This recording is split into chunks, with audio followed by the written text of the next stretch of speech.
SLBC టన్నెల్లో 30వ రోజు సహాయక చర్యలు కొనసాగుతున్నాయి. టన్నెల్లో D2 నుంచి D1 వరకు తవ్వకాలు పూర్తయినప్పటికీ మిగతా 7 కార్మికుల ఆచూకీ మాత్రం లభించలేదు. క్యాడవర్ డాగ్స్ గుర్తించిన ప్రాంతాల్లో తవ్వకాలు జరుగుతున్నాయి.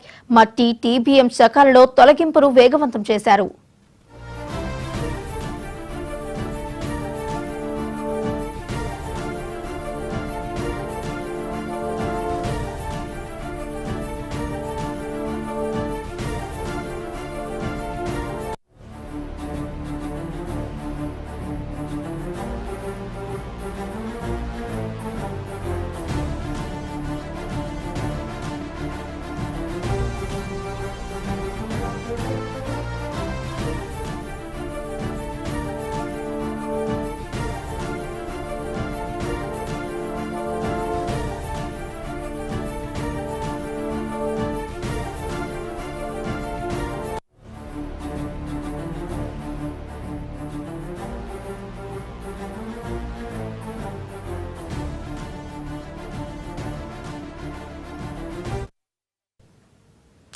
ఎస్ఎల్బీసీ టన్నెల్లో 30వ రోజు సహాయక చర్యలు కొనసాగుతున్నాయి.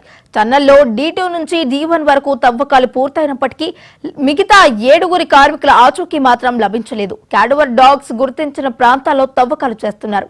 మట్టి, TBM శకలాల తొలగింపును వేగవంతం చేశారు.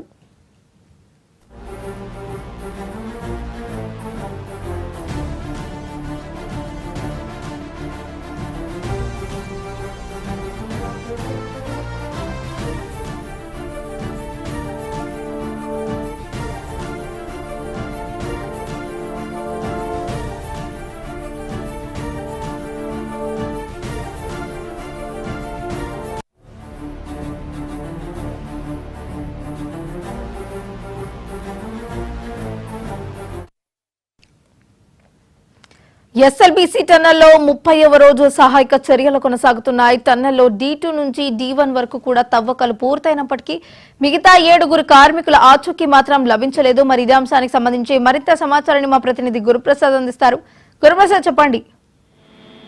నెల రోజులు అయిపోయింది, ఇప్పటి కూడా 7 మందికి సంబంధించిన కార్మికుల ఆచూకీ లభించలేదు. ఎస్ఎల్బీసీ టన్నెల్లో ఇంకా ముమ్మరంగా సహాయక చర్యలు కొనసాగుతూనే ఉన్నాయి. 24 అవర్స్ కూడా అక్కడ ఉన్న సిబ్బందిని కూడా శ్రమిస్తున్నారు. అయినప్పటికీ కూడా ఇంకా కార్మికుల జాడ తెలియరాలేదు. ఇప్పటికీ 8 మందిలో ఒక కార్మికును ఆచూకీ మాత్రం లభించింది. అతన్ని మృతదేహాన్ని కూడా కుటుంబ సభ్యులకు అప్పచెప్పారు. కానీ 7 మంది కార్మికుల పరిస్థితి మాత్రం వాళ్ళ లోపలనే ఉండిపోయింది. వాళ్ళ మృతదేహాలను వెలికి తీయడానికి కూడా చాలా చెమటోడ్చిన పరిస్థితి కనిపిస్తుంది. భద్రతా ప్రమాణాలను పాటిస్తూనే సిబ్బంది అంతా కూడా లోపల వర్క్ చేస్తున్న పరిస్థితి కనిపిస్తుంది. NDRF, SDRF, సింగరేణి రెస్క్యూ టీంతో పాటు అలాగే దక్షిణ మధ్య రైల్వేకి సంబంధించిన వారంతా కూడా ఈ సహాయక చర్యల్లో పాల్గొంటున్నారు.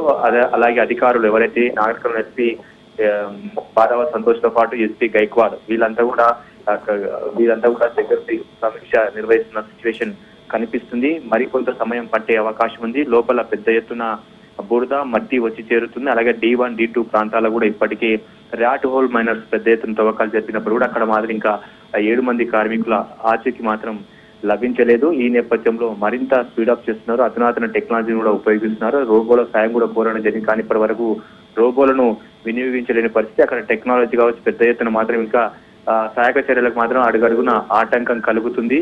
సో పెద్ద పెద్ద బండరాలు కూడా వెలికి తీస్తున్నారు. అలాగే మట్టిని కూడా కన్వేయర్ బెల్ట్ ద్వారా బయటికి తీసుకొస్తున్నారు. అయినప్పటికీ కూడా ఇంకా మరింత సమయం పట్టే అవకాశం ఉంది. ఏదైతే లాస్ట్ పాయింట్ ఏదైతే ఉందో 50 మీటర్లు, అది డేంజర్ జోన్ గా ప్రకటించారు. అధికారులు ఆ ప్రాంతానికి సిబ్బంది వెళ్ళొద్దని చెప్పేసి ఆదేశాలు జారీ చేశారు. ఎందుకంటే పైకప్పు ఒకసారి కూలిపోయింది కాబట్టి ఆ ప్రాంతంలో ఏమన్నా సహాయక చర్యలు చేపడితే మరింత పై నుంచి మట్టి కిందికి పడిపోయే అవకాశం ఉంటుంది. బురద పెద్ద ఎత్తున వచ్చే అవకాశం ఉంటుంది కాబట్టి ఆ ప్రాంతానికి వెళ్ళొద్దని అధికారులు ఆదేశాలు జారీ చేశారు. ఈ నేపథ్యంలో ప్రజెంట్ అయితే D1, D2 ప్రాంతాల్లో ఇప్పటికే పూర్తిస్థాయి తవ్వకాలు జరిపినప్పటికీ కూడా ఇంకా ఆచూకీ లభించలేదు. అలాగే టన్నెల్ బోరింగ్ మిషన్ ఉంది. ఆ మిషన్ పెద్ద ఎత్తున 8 మీటర్ల లోతు కూరుకుపోయింది. అది 1500 టన్నుల బరువు ఉన్నది. ఇప్పటికే విడిభాగాలను కత్తిరించి బయటికి తీసుకొచ్చారు. ఆ శిథిలాలను వాటన్నిటిని కూడా బయటికి తీసుకొస్తున్నారు. పూర్తిగా టన్నెల్ బోరింగ్ మిషన్ కూడా అడ్డంకిగా మారింది. ముందు భాగంలోనే ఆ 7 మంది కార్మికుల డెడ్ బాడీస్ ఉన్నట్లు కూడా తెలుస్తుంది. గొడవల డాగ్స్ ను కూడా తీసుకొచ్చారు. అయినప్పుడు కూడా ఇంకా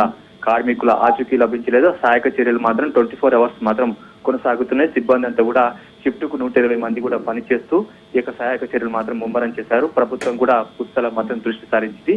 సో మృతదేహాలు వెలికితీత అనేది ఇంకా మరికొంత సమయం పట్టే అవకాశం మనకు కనిపిస్తుంది. Right, thank you Guruprasad.